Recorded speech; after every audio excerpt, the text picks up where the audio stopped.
झाला मोठा पाणी शिरलं पाहणी करताय काय चित्र पाहायला मिळते गेल्या तास दीड तासात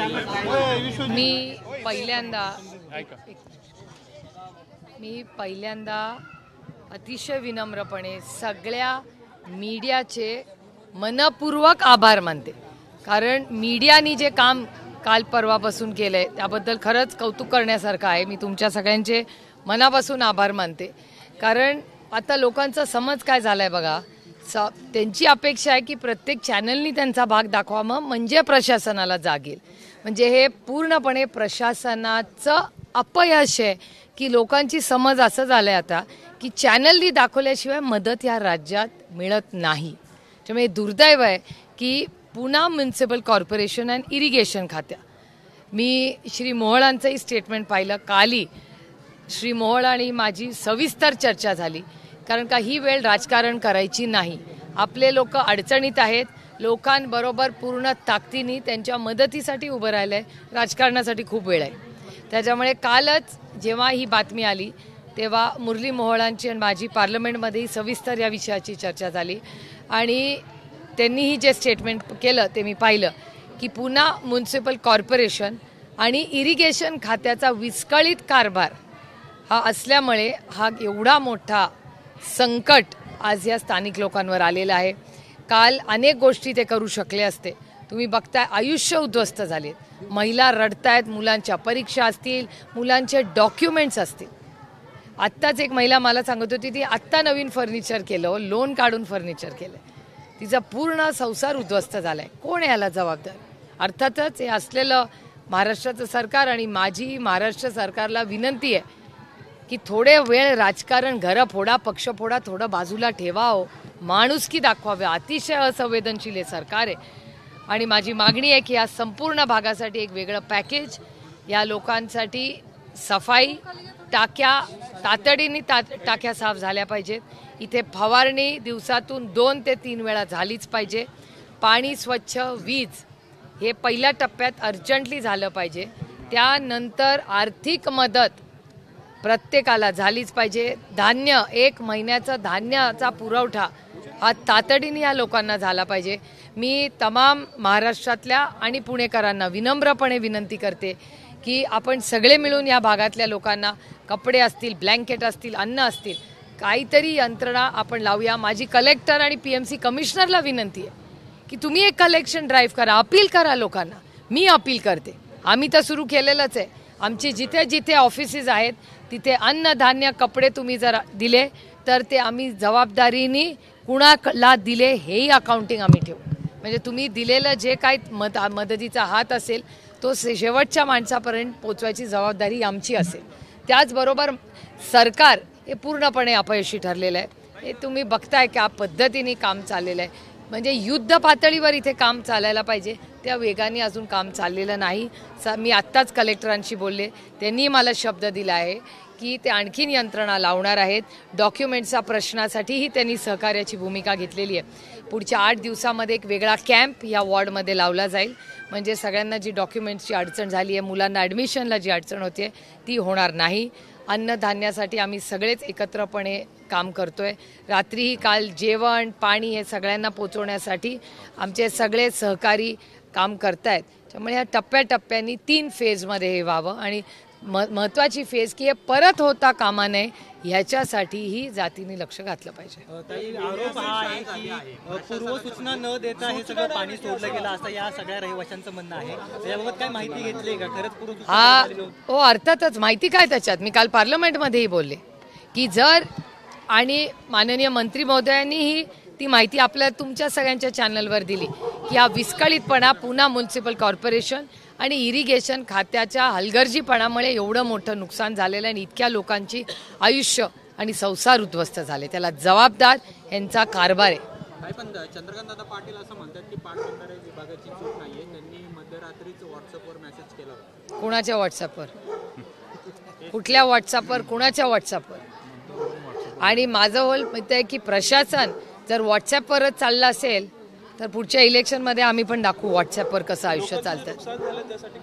नाही, पॅकेज द्यायला पाहिजे. मी आधीच म्हणाले 3 टप्प्यात रिलीफ मेजर झाले पाहिजेत.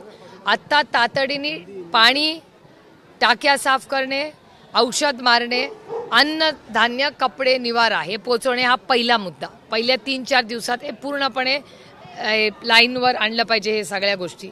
दुसरा टप्पामध्ये वॉर्डमध्ये या सगळ्या भागामध्ये त्यांनी डॉक्युमेंटसाठी अर्जंटली प्रत्येक बिल्डिंगमध्ये त्यांनी सगळी कागदपत्र पूर्ण करण्यासाठी मुलांच्या ॲडमिशनसाठी त्याच्यासाठी कॅम्प्स घेतले पाहिजेत. आणि तिसरा टप्पा असा की लॉंग टर्म सस्टेनेबिलिटी हे परत होता कामा नये याच्यासाठी काय खबरदारी सरकार घेणार आहे याचं उत्तर सरकारने आम्हाला अर्जंटली दिलं पाहिजे. या पुराला कारणीभूत जे नदी सुधार प्रकल्प आहे जो पुढे सध्या सुरू आहे बंड गार्डनच्या पुढे, तो सुद्धा याला कारणीभूत आहे असं वाटतं तुम्हाला? आणि अर्थातच मिसमॅनेजमेंट, नाले सगळे बंद आहेत, पाणी न विचारता सोडलेलं आहे, त्यामुळे मल्टिपल गोष्टी आहेत, काही एक गोष्टी नाही. आणि ह्या सरकारला बिग तिकीट इन्फ्रास्ट्रक्चर प्रोजेक्ट्स अखंड लागतात. ब्रिज बनवा, खोदून ठेवा, सगळे बिग तिकीट इन्फ्रास्ट्रक्चर प्रोजेक्ट्स. अहो आधी आमचं फुटपाथ करा आणि आमची गटारं साफ करा, त्याच्यानंतर काय तुम्हाला बिग तिकीट प्रोजेक्ट्स करायचे ते करा, आमचं काही म्हणणं नाही, आमचं सहकार्यच असेल. पण बेसिक ॲम्युनिटीजच नाही आहेत ना, गटर नाहीये, नाला साफ नाहीये, फुटपाथ नाहीये. बघताय तुम्ही काय परिस्थिती आहे. या इथे मागे जी भिंत आहे त्या भिंतीच्या मागे काय परिस्थिती आहे तुम्ही सगळ्यांनीच पाहिलेली आहे, तुमच्या चॅनलनी कव्हरही केलेली आहे. पुण्याला स्मार्ट सिटी वॉटर इकडे आलेलं आहे. पवार साहेबांनी काहीतरी पत्र पाठवलेलं आहे या संदर्भात माहिती आहे? नाही, विस्कळीतपणा, प्रशासनच नाहीये, प्रशासनच काम करत नाहीये पुण्यामध्ये. पुण्यामध्ये तुम्ही सातत्याने बघतात, मग ड्रग्ज असतील, कोयता गँग असेल, ससूनमध्ये होणारी पुण्याची आणि राज्याची आरोग्य खात्याची बदनामी असेल, हा विस्कळीतच कारभार चाललाय ना. सातत्याने हिट अँड रनची केस, काय ते रक्ताचे सॅम्पल्स बदलणं, हे सगळं पुण्यातच होतं आहे. दुर्दैव आहे की जे काय वाईटच होतं आहे ते आपल्या पुण्यात एक सुसंस्कृत शिक्षणाचं माहेरघर, सुरक्षित पुण्याला खरंच कुणाची तरी दृष्ट लागली आहे. वॉटरलाईन कमी होत चाललेली आहे, तिथे बिल्डर अनधिकृत बांधकाम करत आहे असं देखील स्थानिक करत आहे. असं काही झालं असं परिस्थिती पाहिली का? नाही, मी गेले वर्षभर तुमच्याही चॅनलवर बोललेले की पुण्याचं काही महिन्यासाठी ह्या सगळा जो आत्ता जे इन्फ्रास्ट्रक्चर प्रोजेक्ट्स आणि सगळ्या बिल्डिंग चालल्या त्या थांबवा. पुण्यामध्ये सगळ्याचा आढावा घ्या. आहे त्यांना पाणी नाही, जिथे पाणी आलं तसं घरात घुसून एवढं नुकसान होतं आहे सगळं. त्यामुळे पुण्याच्या पूर्ण ह्या डेव्हलपमेंटवर आणि smart city has failed Poona. जर स्मार्ट सिटी झाली असती तर हे घडलंच असतं काही ते, आणि काही एका भागात नाही, पुण्याच्या अनेक भागांमध्ये हे घडलेलं आहे. कारण का प्लॅनिंगच नाही आहे या सरकारमध्ये. स्मार्ट सिटीच्या गोष्टी होतात, मात्र दुसऱ्या बाजूला टाउन प्लॅनिंग हा विषय जो आहे तो कुठेच अधोरेखित केला जात नाही आणि त्याचाच रिझल्ट आपल्याला अहो पुण्याचा डेव्हलपमेंट प्लॅनच झालेला नाही आहे. किती वर्ष तो पडून आहे डेव्हलपमेंट प्लॅन. PMRDAला काही सांगितलं तर ते म्हणतात अरे DP झाला नाही, DP झाला नाही. त्यामुळे जोपर्यंत डेव्हलपमेंट प्लॅन, मग आरक्षणावरनं काय, हे आरक्षण टाकलं, दुसरं टाकलं, या सगळ्या गोष्टी आपण ऐकतोच आहे ना अनेक वर्ष. आणि त्याच्यात पुण्याचं शहराचं प्रचंड नुकसान झालेलं आहे. मग ट्रॅफिक असू दे, कचरा असू दे, quality of life, air quality बघा पुण्याची. अनेक ठिकाणी खडकवासला ह्याच भागामध्ये त्या ह्याच्या फॅक्टऱ्या आहेत विटेच्या, प्रचंड पोल्युशन. मी स्वतः किती वेळा पुणे म्युन्सिपल कॉर्पोरेशन बोलले की बंद करा. स्थानिक लोकांची मागणी आहे की त्या फॅक्टऱ्या बंद करा, त्या काही इलिगल आहेत, पण सरकार काही ॲक्शनच घेत नाही त्याची. तुमच्या प्रश्नातच माझं उत्तर आहे. नाही, राज ठाकरे काल असं म्हणाले, राज ठाकरे असं म्हणाले की जर का लाडका भाऊ किंवा लाडकी बहीण सांभाळली असेल तर ही योजना आणावी लागली नसेल असं राज ठाकरे म्हटलं. मला असं वाटतं आता ही जी परिस्थिती आहे, राजकीय विषय 1-2 दिवस आपण बाहेर ठेवूया. माझ्या सगळ्या राजकीय प्रश्नांना उत्तरं द्यायची मी कधीच नाही म्हणत नाही, पण 2-3 दिवस आपण सगळे संवेदनशीलपणे ज्या लोकांना आता मदतीची गरज आहे तोच फोकस ठेवूया, अशी माझी विनम्र विनंती आहे तुम्हाला. हिंदी पुणे में जो किस तरह बाढ़ की स्थिति बनी थी, आपने आज दौरा भी किया है, जायजा लिया है, पर क्या स्थिति अभी, क्या आपको इन्फॉर्मेशन दी गई, लोगों ने क्या कुछ बताया, क्या नहीं, लोगों को पहले बोलना चाहिए था. और कल भी पार्लियामेंट में, संसद में मैं इसी बारे में बोल रही थी कि इन लोगों के लिए जल्द से जल्द एक पैकेज दिया जाए. उसके बाद वो जो मिसकम्युनिकेशन है पुणे म्युनिसिपल कॉर्पोरेशन और इरिगेशन डिपार्टमेंट का, जब पानी छूट रहा था इरिगेशन डिपार्टमेंट को पता था तो उन्होंने नागरिकों को क्यों नहीं बताया पहले. और इतना नुकसान हुआ है, घरों में पानी घुस के फर्नीचर खराब हुआ है उनका पूरा किचन उद्ध्वस्त हो गया है। उसके बाद बच्चों की पढ़ाई की किताबें, उनके सर्टिफिकेट्स पूरे ख़त्म हो गया है यहाँ। कई छोटे बिजनेसमैन दुकानदार भी, उनको भी काफी नुकसान हुआ है। नहीं, बहुत नुकसान यहाँ हुआ है। मेरी विनती है महाराष्ट्र सरकार को कि उनके 50 खोखे एकदम होके के लिए उनको पैसा होता है, लेकिन जब आम आदमी की पीड़ा इस सरकार को नहीं दिखती। क्या आपने मांग क्या है अभी, कैसे मेरी मांग 3 पार्ट्स में है। पहली मांग है कि यहाँ पूरा 2 या 3 बार दिन में स्प्रेइंग होनी चाहिए, पहली बात। दूसरी, पूरी जो पानी की टाकी है वो पूरी साफ होनी चाहिए।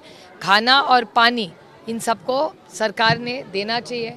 कपड़े के भी बहुत बच्चों में बुजुर्ग है, उनको बड़ी दिक्कत होगी, उनको भी हेल्प करनी चाहिए, मदद करनी चाहिए। ये पहला भाग हुआ। उसके बाद सारों जो नुकसान हुआ है उसका पूरा, ये वार्ड ऑफिसर अब घूम रहे हैं, उनके यहाँ से पूरा ऑडिट होना चाहिए।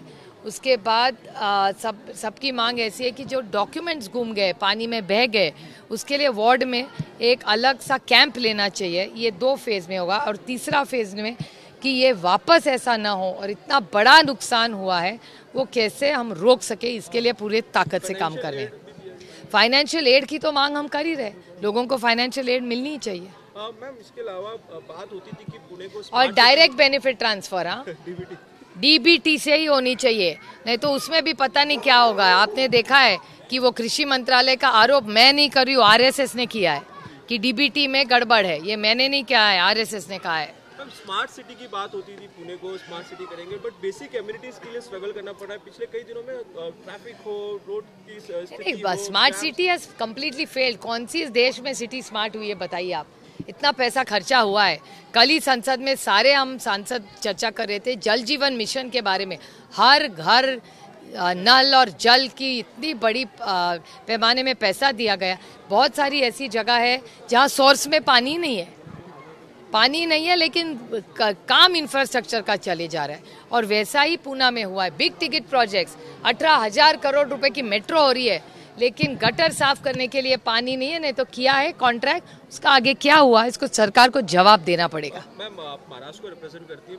पुणे में जाहिर बात है कि कल प्रॉब्लम थी, लेकिन कई जगहों पे बाढ़ की स्थिति और भी जगहों पे बनी हुई है। महाराष्ट्र सरकार कहीं ना कहीं बाढ़ की स्थिति को कंट्रोल करने में फेल हो रही है। बिल्कुल, मैंने कल भी पार्लियामेंट में कहा कि कोल्हापुर, सांगली, बहुत सारा भाग, पालघर, उस एरिया में भी बहुत बारिश भी हुई है और प्लानिंग नहीं हो रहा है, क्योंकि इतने सारे प्रोजेक्ट्स एक ही टाइम, बहुत सारे ब्रिज बन रहे हैं, रास्ते बन रहे हैं, और उसके कारण जो पानी का फ्लो होना चाहिए, आउटलेट होना चाहिए, उसके ऊपर ये लोग रास्ते बन रहे हैं और वो सब क्लॉग हो रहा है, बंद हो रहा है। इसी के कारण ये बढ़ रहा है ना।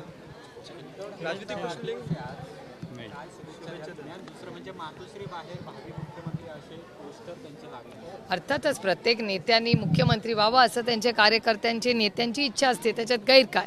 आणि अर्थातच आज ह्या संपूर्ण भागामध्ये आज उद्धवजींचा वाढदिवस आम्ही खूप आनंदाने साजरा करू इच्छितो, पण ह्या महाराष्ट्रात आणि ह्या भागात प्रचंड नुकसान झालेलं आहे। त्यामुळे जेव्हा उद्धवजींशी मी बोलले, उद्धवजींनी एवढंच मला सांगितलं की तिथे जास्तीत जास्त काय मदत करता येईल ह्याच्यात तुम्ही सगळे लक्ष घाला। नाही, अहो, त्या महिला माझ्या गळ्यात पडून ढसाढसा रडत होत्या। उद्ध्वस्त झालाय त्यांचा संसार। तुम्ही 1 मिनिट त्यांच्या जागेवर बसून विचार करा ना। आणि त्यांची काय चूक त्याच्यात? त्यांची एवढी चूक की त्या टॅक्स भरतात पुण्यामध्ये आणि नागरिक आहे त्या शहराचे, अपेक्षेने इथे राहायला आलं की आपल्या सुरक्षितता होईल, आपल्या नवऱ्याच्या हाताला काम होईल, आपली पोरं चांगली शिकतील।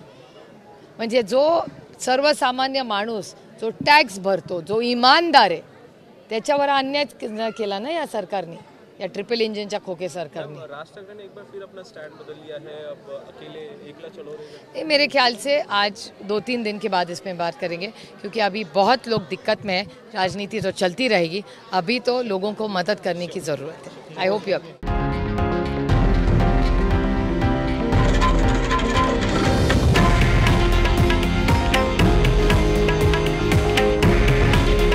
हे आहे देशातील नंबर 1 न्यूज नेटवर्क आणि आपण पाहत आहात TV9 मराठी।